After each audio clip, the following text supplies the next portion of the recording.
Bible ఏం సెలవిస్తుందంటే ప్రతి పాపానికి మనము లెక్క చెప్పాలి బైబిల్ సెలవిస్తా ఉంటున్నారా. ఇదిగో మనం ఒక రోజు పనికి వెళ్తే, కూలికి వెళ్తే ఎట్లా మనకు లెక్క చేసి డబ్బులు ఇస్తారో, మన దేశ ప్రతి పాపానికి కూడా దేవుడు లెక్క అడుగుతాడు. దానికి జీతం ఇస్తాడు దేవుడు. ఏడు తెలుసా జీతము? మరణము. స్పష్టంగా బైబిల్ ఏం రాయబడిందంటే, ఏలయనగా పాపం వల్ల వచ్చే జీతము మరణము. For the wages of sin is death, but the gift of God is eternal life through Jesus Christ.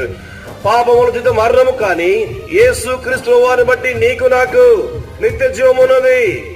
మానవులు కేవలం పాపం చేస్తారు, పాపం చనిపోతారు, కానీ దేవుడు పాపైన మానవుల కొరకు ఈ లోకాన్ని దిగి వచ్చి మానవుల పాపాన్ని తీర్చడానికి కొరకై ఈ లోకంలో కదలి శిలువలో నీ కొరకు నా కొరకు బలియాగం చేయబడ్డాడు.